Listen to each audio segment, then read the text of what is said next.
Welcome to A Healthy Curiosity, the podcast that explores what it takes to be well in a busy world. With self-care strategies from Chinese medicine, functional medicine, Ayurveda, neuroscience, and beyond. I'm your host, Brody Welch, a licensed acupuncturist and transformation catalyst, here to support you on your journey of health, happiness, and personal evolution.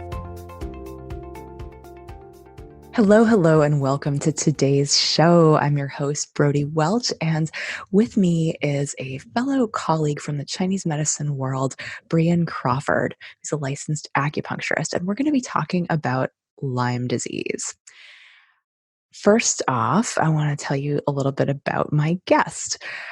Brehan Crawford has spent the last decade specializing in the treatment of Lyme disease and its associated conditions.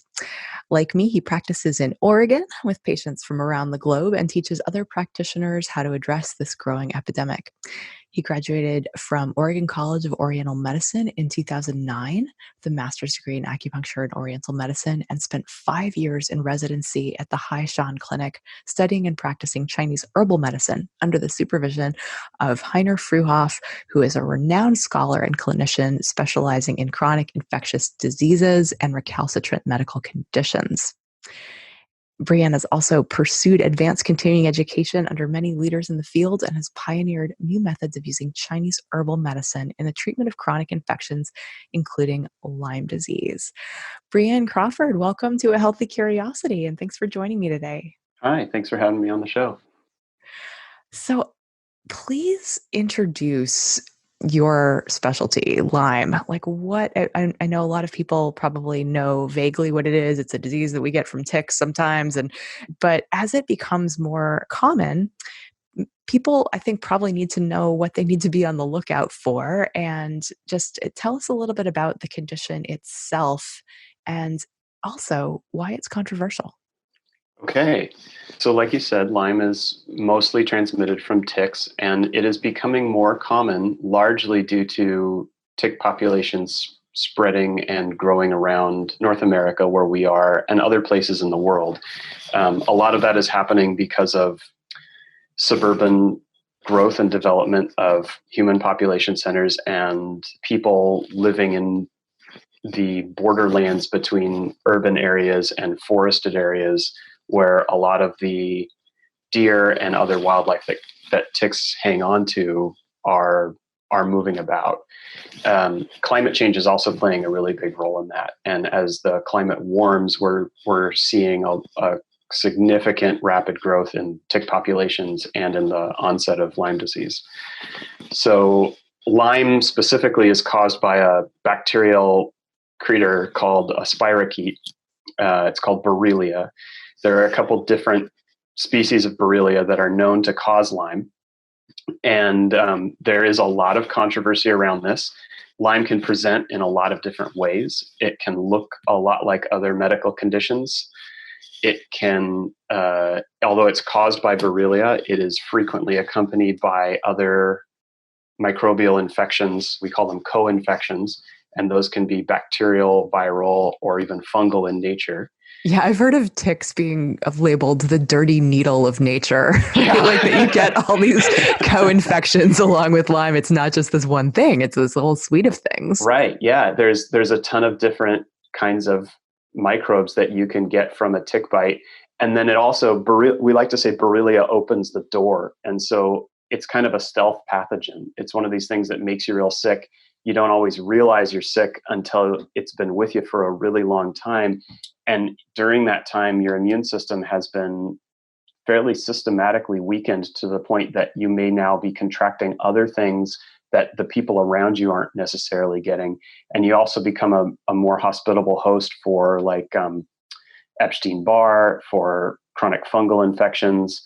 You accumulate toxic metals and pesticide residues and environmental toxins more easily. Yuck. So like Borrelia is the dude that you went to college with who held the dorm door open, like with the keg of beer to invite everybody in off the street and off, like from the whole campus, just come on in, just destroy my house. Yeah, pretty much. So why is it controversial?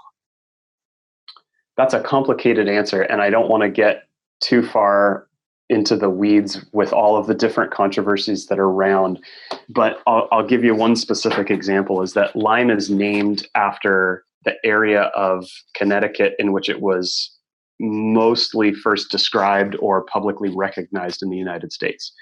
And that area of Connecticut is very close to an island off the East Coast where the government allegedly had a bioweapons laboratory that they were developing biological infections to use in conflicts or for whatever purpose they wanted. And so there's this conspiracy theory out there that Lyme was developed to be used as a weapon and then got out or somehow, or that it is part of some grand conspiracy to infect a certain segment of the population and gain control by, who knows, the Illuminati or something like that. Okay, creepy for sure. Yeah. Yeah. All right. There's also a lot of theories out there about like cover-ups around how it's transmitted or creating a vaccine for it or how it could be treated easily, but it isn't because of the pharmaceutical industry or something. And I'm not placing a lot of stock in any of these. I think mostly they're created by people with very creative minds who are frustrated in the fact that this disease is difficult to diagnose. It can be difficult to treat, and there just aren't a lot of effective options out there in the conventional medical world for it. I'd love to get deeper into that. So from the patient's standpoint, I'm curious, first of all, what might make someone suspect that they have Lyme disease? And then from when we answer that question, like, why is it so difficult to, I know the people that I've treated with it, there is some debate about what constitutes like a sufficient diagnosis. Yeah. And just what is a responsible plan of care that follows. Okay. So yeah, anyway, that's a great lot. question. and actually, I gotta say, this is the most common question people have about Lyme, is that whole complex of questions you just asked, because the diagnosis is almost as much art as it is science. And that doesn't sound very scientific. Right, it doesn't. And that's just because the science around it is still very immature. So the best way to know that you have Lyme is if you got bit by a tick and you saw what's called a target lesion, erythema migrans rash. It looks like a bullseye shape usually, but it can look like other things. So if you know you got bit by a tick, you saw this rash develop, and you started getting flu-like symptoms, usually without respiratory involvement. So fever, fatigue, joint pain, these kinds of things, then that's Lyme disease. That's really the only thing that it could be. And if you catch it really early and you get treated effectively with a dose of antibiotics, your rate of cure is very high. And you have a pretty good prognosis in terms of coming out of this successfully. Antibiotics can have some side effects. That's usually not too difficult to get over. You see a good holistic medicine provider or somebody who's familiar with microbial health and gut biosis. Right. You can repair your gut, but in the case of like it sounds like a really clear cost benefit analysis. Like you obviously want to knock out the Lyme if you know that you have it, get it taken care of quickly, take the antibiotics. But there's also, as you mentioned, that people who I'm assuming there is going to be cases where there is no telltale bullseye rash, or like people just feel crappy for, in sort of a vague, that sort of vague flu-like, no respiratory, like that sounds like it could be lots of things, right? Fibromyalgia. It sounds like it could be a whole host of these things that maybe allopathic medicine isn't awesome at figuring out immediately. Right. So it becomes nebulous and a little bit more vague at that point. So oftentimes people remember having a rash but no tick bite. Oftentimes people remember having a tick bite but no rash, and they don't know how long the tick was on them either. Borrelia is difficult, not impossible, but difficult for ticks to transmit to a human when they're attached for less than 18 to 24 hours.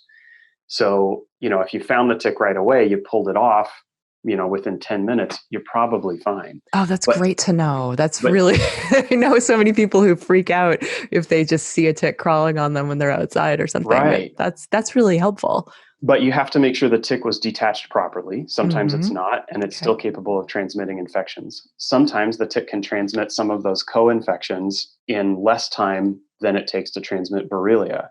And so you might not truly have Lyme disease, but you might have something like Babesia or Bartonella that can cause some of the common symptoms that people associate with Lyme. And that can be like chronic fatigue, joint pain, bizarre skin rashes, gastrointestinal problems, neurological symptoms, the whole suite. So this area of chronic Lyme diagnosis, first of all, like chronic Lyme itself is kind of controversial. The only time that CDC really recognizes that chronic Lyme exists is when somebody got the full Borrelia transmission and then was never treated with antibiotics. We can get into this a little bit later if you want, but the most people who find that they have a chronic Lyme diagnosis, they find out through laboratory testing or through a trial course of treatment. So there are okay, not great labs to diagnose Lyme disease in either an acute or a chronic state. That's called the Western blot test. Oftentimes that test is not done until people have a positive test called an ELISA. And the ELISA test is not very good. So there's a lot of false negatives that the ELISA can report. And then people don't go on to get the Western blot, which means they don't get diagnosed. The Western blot itself isn't perfect either. So the Western blot tests several bands to look for antibodies that your immune system has created in response to a pathogen. And the standard put out by CDC for what constitutes a positive Western blot test for chronic exposure to Lyme disease is something like 5 or 7 bands. A lot of doctors and practitioners who see Lyme patients know that that many bands doesn't necessarily have to be present for someone to have exposure to or effects, negative health effects from Lyme. And then on top of that, some of the bands which are the most specific and the most useful are purposefully excluded from most Western blot testing because they're being reserved in the event that a successful Lyme vaccine is able to be developed. So if that vaccine gets developed, they've had a lot of difficulty doing that in the past, but they're still working on it. Anybody who receives the vaccine will show positive on the Western blot for the bands which the vaccine will immunize people against. But as of yet, no one's really had the vaccine. So it would be very helpful if those bands were available on more broad ways of testing. So if somebody goes, they get these tests that may or may not, that might say that you might show up negative even when you actually have it. But what kinds of symptoms might prompt someone to look further, and what, like, in absence, usually when we think about the way that diseases are diagnosed and treated, it's like, that you have X condition, and so there is Y treatment that is given for that in the allopathic model. And in Chinese medicine, we see it differently, right? Like Yes. we're treating the individual with the condition, not the actual pathology itself. We're treating kind of, and we look at that as like, how is it showing up in this person? So I'd love for you to enlighten us a little bit about like how you go about treating your patients Okay. through this Chinese medicine lens.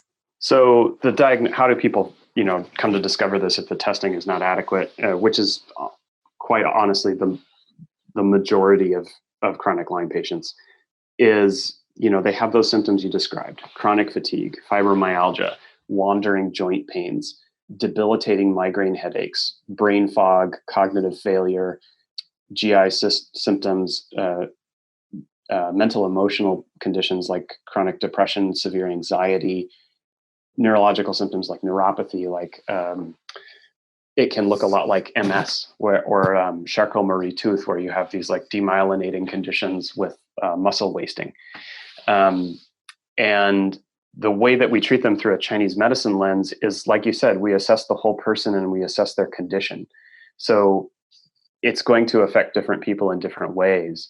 And if we give everybody the exact same treatment, ignoring their constitutional factors, ignoring their demographic data, like what kind of environment they live in, what kind of familial structure they're in, what kind of everyday job they're working, we're not going to be successful in treating this, because the pathogens affect the entire person. And so, as Borrelia can work its way into any tissue, we know it has an affinity for fat. And so it really loves the neurological system. It loves the brain. I've seen so many patients with Lyme who have that sensation of like a buzzing feeling in their nerves in the body, or like feeling like something's crawling underneath their skin, like just these wild descriptions that do not sound like much else. Yeah.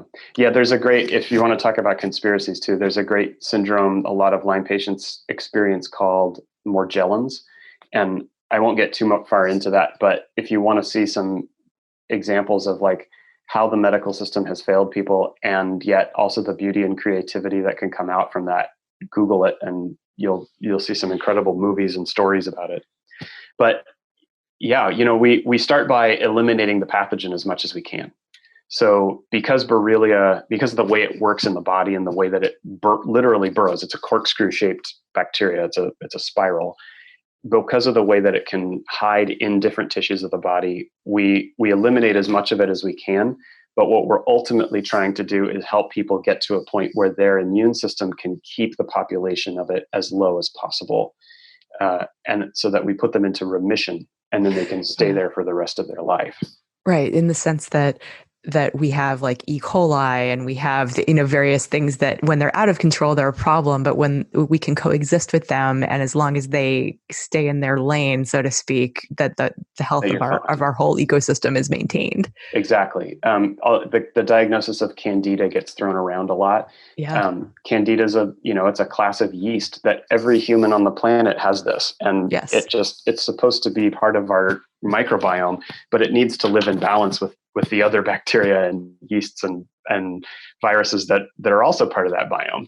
And Borrelia is sort of like that. Like, we're trying to get it to a place where it plays nice with its neighbors and with its host environment. And doesn't burrow into our brains and right. fat. Yeah. And where we've replaced the damage or repaired the damage. Absolutely. That it's caused.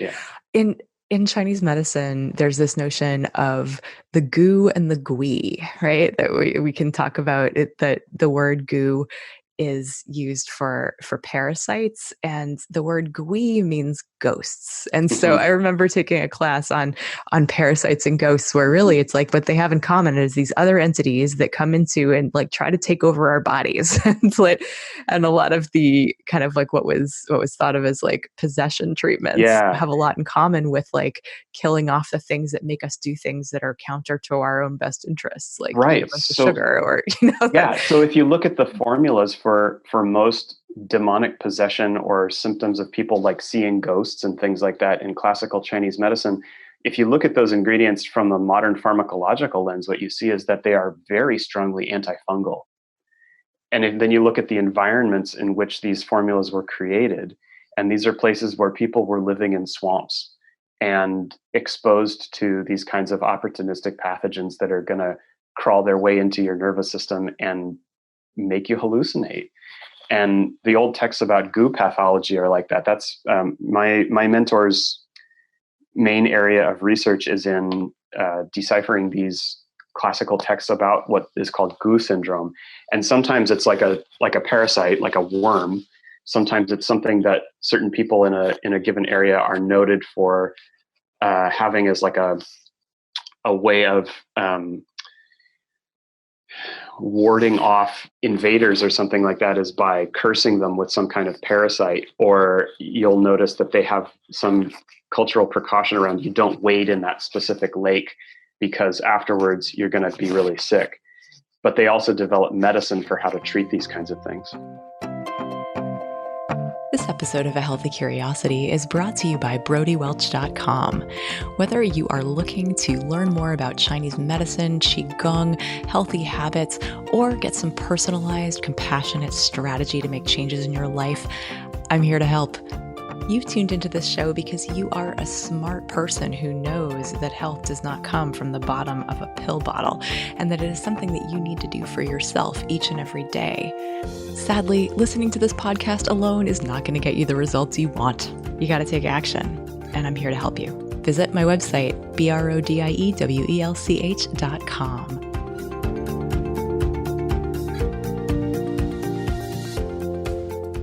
And really, there's plenty of those herbs that are really effective when somebody does have, for example, like a candida or, something that's an overgrowth in the microbiome, and you take formulas that treat goo, that treat these worms or parasites or whatever, and people get better.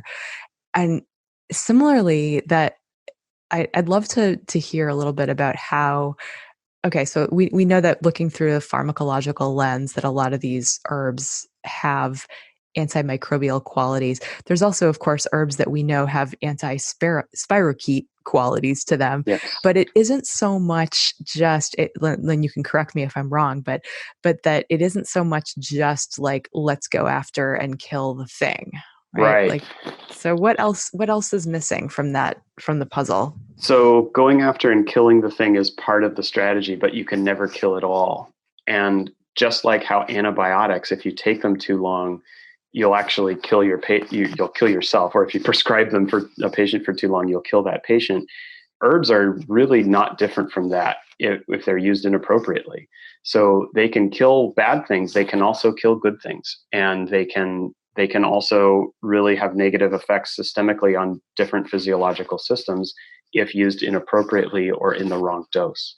So our approach in Chinese medicine, how we address this, is twofold. One, we are really trying to decrease the pathogenic load when it's possible and when it's appropriate to do that. But two, we're trying to make people stronger so that they can heal themselves. So there's kind of two people who get Lyme, and this goes back to the original cases of syphilis, which is also another spirochetal infection, where there are these case reports of people who contract it. They will spike a really high fever, like 105, 106, even 107 for really short periods of time. They'll have hallucinations. They'll become delirious. They have to be medically monitored for this kind of thing. But then they come out of it and they're quite fine. They're basically cured. Like their immune system was so strong that they were able to mount this incredible defense and heal themselves, because that creates an environment in their body where that pathogen cannot survive.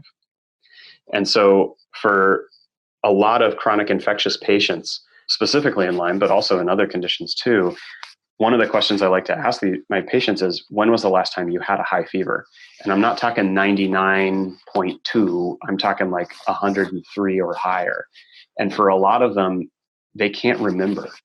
And they'll say maybe childhood.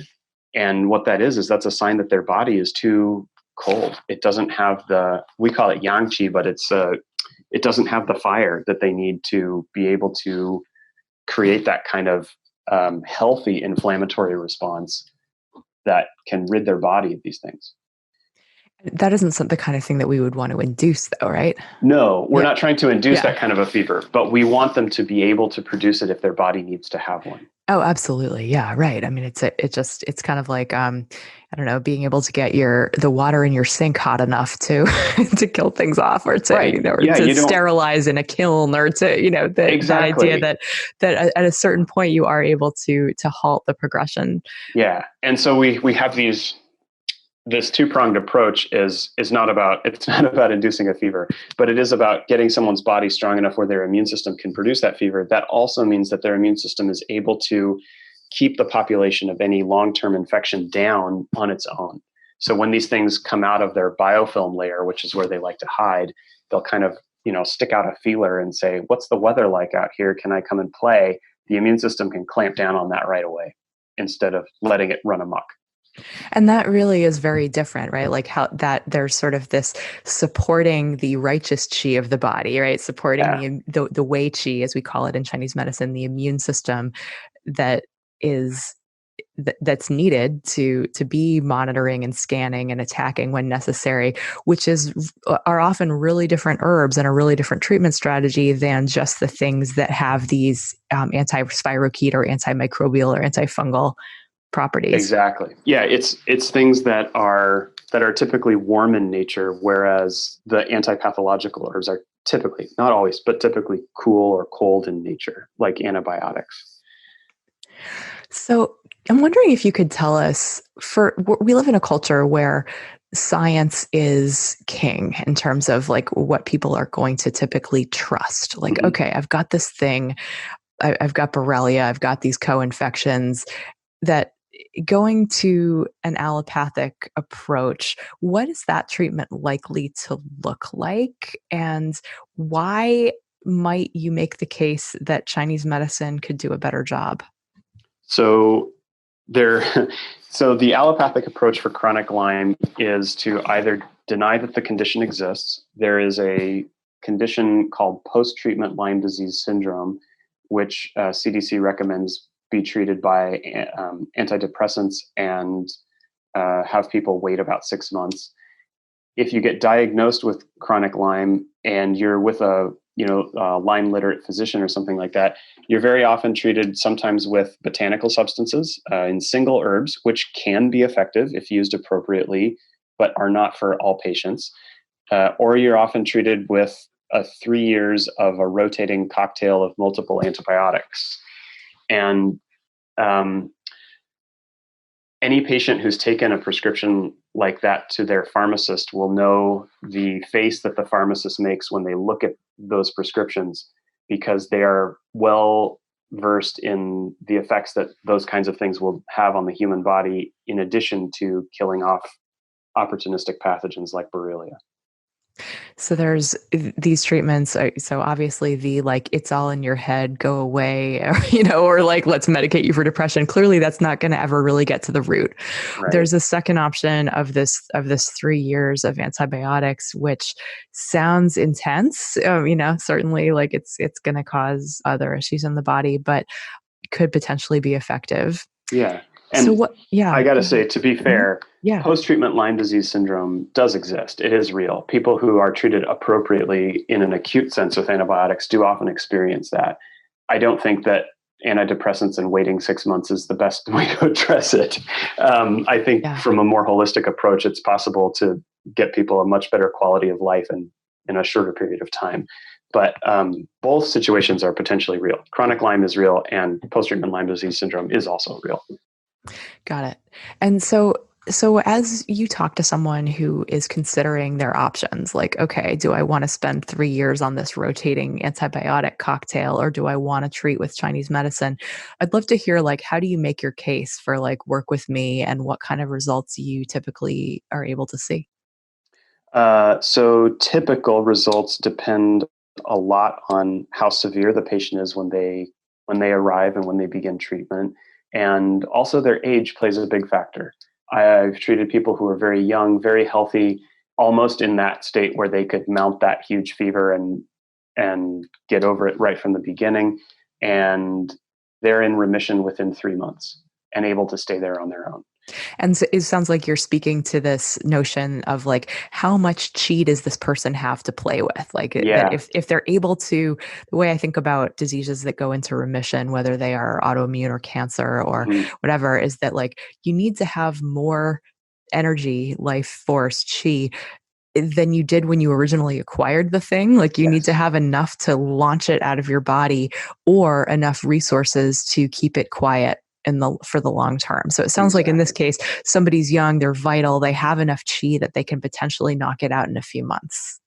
hmm on the other side is somebody who has this condition for decades, doesn't get diagnosed or start treatment until they're in their 70s.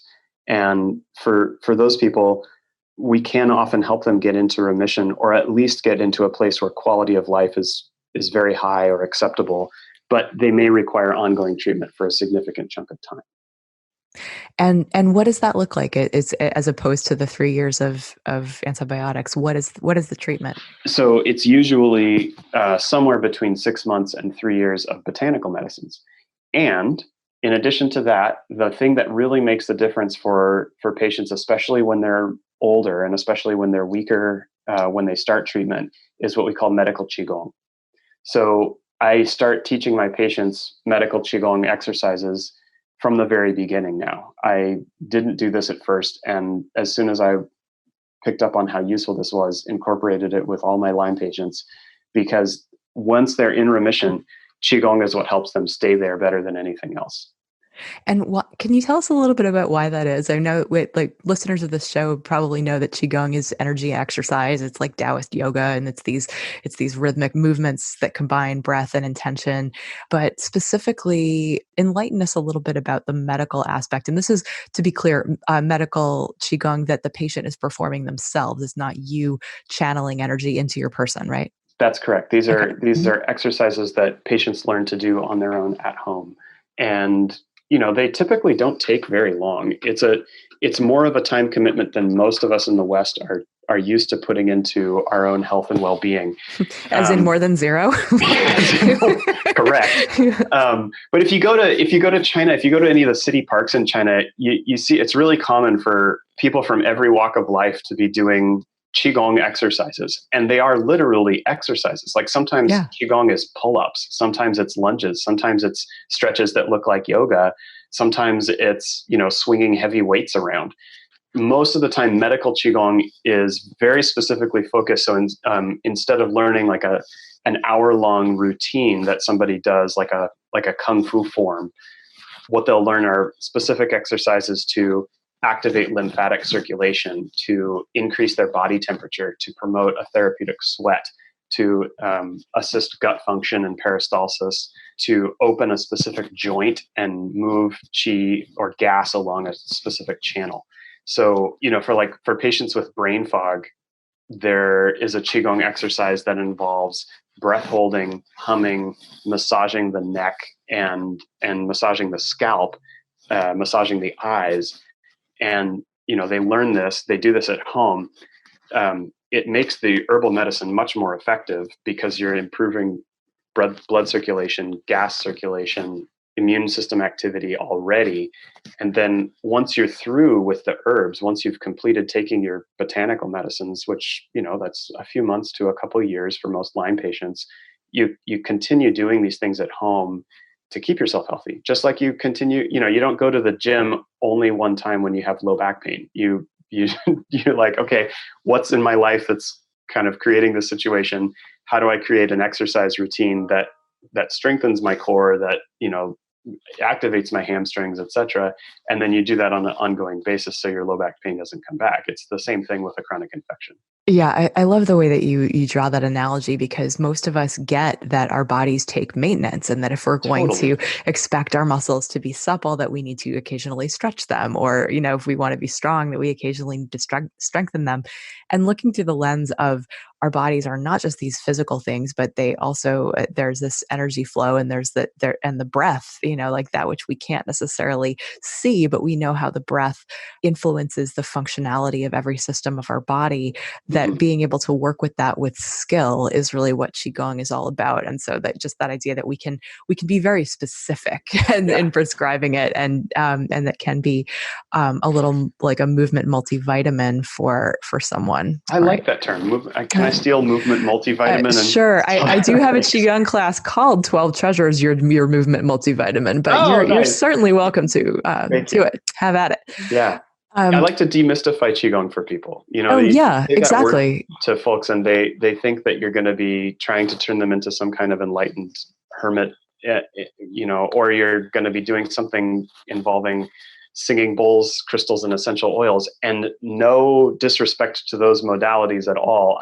I know they have a great place in medicine, but qigong is it's a lot closer to like physical therapy than people really think, I think. Yeah, no, really, really true. Yeah. I'll have to do a whole sort of biomedical view of qigong episode sometime. That should be fun.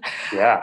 Getting back to Lyme for a sec, though, Sure. I know, like, obviously you've seen a lot more patients with Lyme than I have, but what we both know is just it can be a super hard road for people, right? Yeah. Between like people facing their limitations, they might not be able to focus at work because of the brain fog. They might not be able to do the kinds of activities that they're used to doing that tend to bring them joy. And people can feel like even like a burden to their families or, or their partners or the people around them because it's such a tough and misunderstood and frustrating condition that ebbs and flows. And I'm curious, like sometimes that can lead to kind of a personal evolution. And I'm curious sort of what you see in your practice as to what that journey is like for people. Yeah, that's a great question. I think that's actually one of the best things, one of the greatest things that traditional Chinese medicine has to offer is observing the way that traditional cultures that are a little bit more or a lot more collectivist in nature than American culture, than Western culture, take care of sick family members. And so, whereas oftentimes people come to see me with Lyme and they say, I feel like I'm a burden on my family. I feel like I'm a burden on my employer, on my friends, etc. And they start digging themselves a hole of shame and they start isolating further. And that doesn't really help them get a lot better. We have this view or this held belief, unspoken or not, that if you're not capable of constantly burning yourself out to do whatever it is that you're supposed to be doing all day, that you're somehow lazy or unworthy of being loved and held by your community. It's the yang addiction. It's Yeah, like yeah, you've it's talked about this in your podcast a lot, I know. yeah, the absolutely people really have a tough time honoring their being if they're not like overextending their energy budget on a regular basis. And it can be Yeah. really, really hard.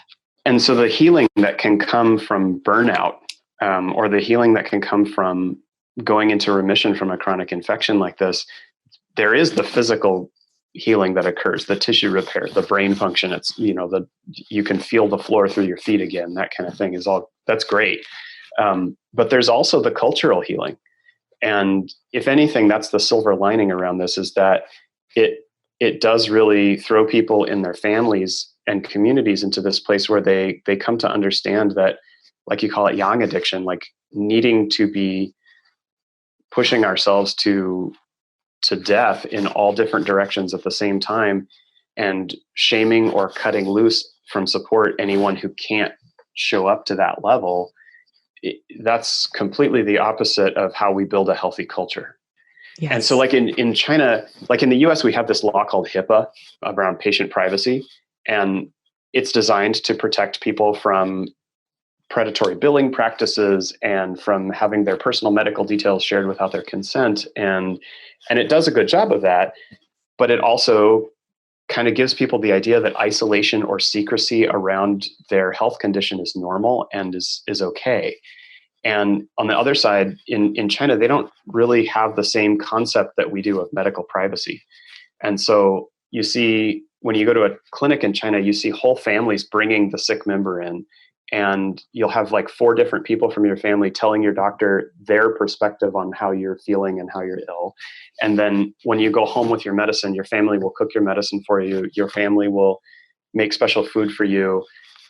Your family will, each member of your family and your neighbors, they'll like chip in and help out with the work that you should be doing if they can to make things better. And then the patients don't feel like they're being such a burden because they know that it's their job to get better.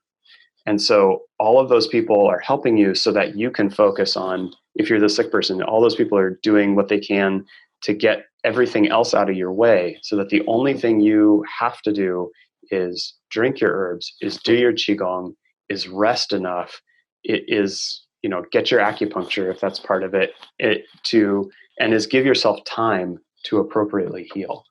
And patients they have a different attitude around when they're sick because of that. Like, here even when you have I'm sure you've had a patient come in and they're even hesitant to tell you about their own condition. Oh Whereas, yeah, right. I'm complaining. Oh yeah, I've told you enough. Like not yeah, recognizing that actually in our medicine, the more details you give us, the better it helps us see the exactly. patterns and be able to get to the bottom of it. And what a stark contrast between the ridiculous, rugged individualism that Right. American culture prizes, where it's like, okay, well, it's everyone for themselves. Like Yeah. you're on your own here. Get better, Yeah. as opposed to having like the support of your community around them. And I feel like that's one of the things.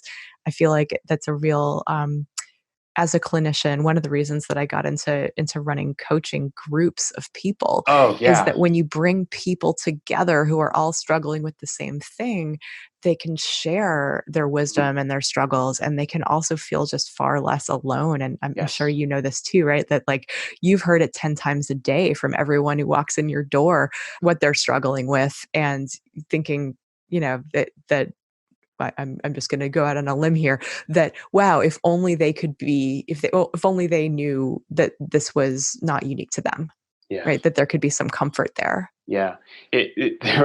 When I was in the clinic in China, people would come up to you and they would be like, "Hey, I'm so glad you're here learning. I want to tell you all about the condition that I've gone through, and then you feel my pulse, so that when you go home, you can help people like me, like this doctor helped me."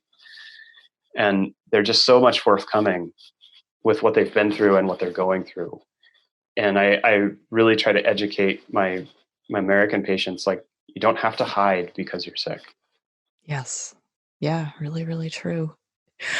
Well, any last words for us in thinking about Lyme? Anything that you'd like people who may be struggling with Lyme to know, or any that really anything, any resources, any words of inspiration?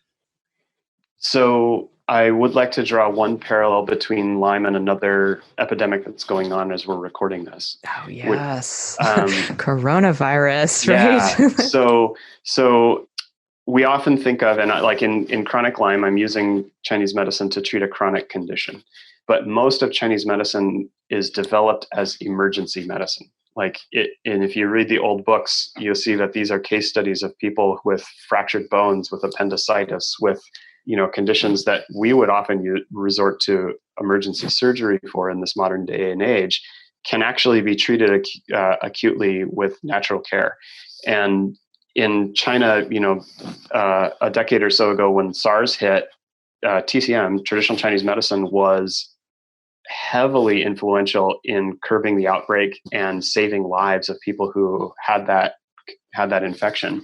And it is exactly the same thing is happening now with the Wuhan coronavirus. So we're seeing that botanical medicine, traditional Chinese medicine, is fantastically effective in treating this in an acute sense for these people. It's saving lives. And in the West, we are often slow to accept non-biomedical avenues of care, non-allopathic treatments.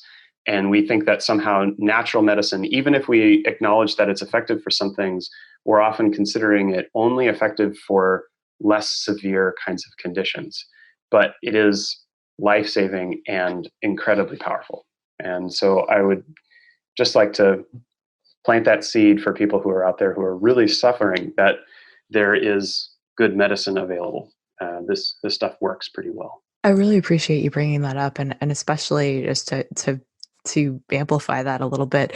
This notion of looking at that when there's an acute infection, is it a cold infection, is it a hot infection, is it a damp infection, is it a dry infection? Like these are kind of these nicknames that we give to how a pathology shows up. And that with coronavirus, from what I understand, is that it's a damp plague. Yes, it's a And so damp plague. treating it like a hot plague is not going to be nearly as effective. And so just this is the wisdom of being able to look at the body through a different lens, in this case, the lens of Chinese medicine, makes a lot more possible than for just looking at it as like, oh my God, like Yeah, there's like, we need antibiotics, or we need, whatever it is. yeah. It's like, it's a way of being more specific, And in really. the report, the Chinese government has created a panel of Chinese medicine physicians to evaluate the coronavirus and create treatment protocols for it. And in their initial publication, they described it, like you said, this is a damp plague and it needs to be treated as such. But they made an allowance for the fact that as this pathogen moves from region to region, the presentations that people express with it are going to be different, and the protocols will need to be adjusted. Yeah, definitely. Makes so much sense. And I feel like that's just something to keep in mind, whether you're, whether you're thinking about Lyme disease or coronavirus or a cold or a flu, right? Is that if you can, that your local Chinese medicine practitioner might be able to help you in a way that, especially if you do get something that's like lingering that isn't going away, in a way that perhaps looking through a conventional lens, that's just never going to see the solution. So thanks for bringing that up. Brehan Crawford, this has been a really informative conversation, and I really appreciate your time and expertise. Thanks for joining me today. Thanks for having me on, Brody. Thanks for listening today. To check out the show notes, get on my email list, or drop me a line, head to brodywelch.com. That's Brody with an IE and Welch with a CH. I'd love to hear from you. If you learned something new or feel inspired to try something different in your life, I'd love for you to pay it forward by sharing this episode with a friend who you think could also benefit, and give them a reason to listen. You'll be helping to create a world where we encourage each other to embody self-respect. Till next time, be good to yourself.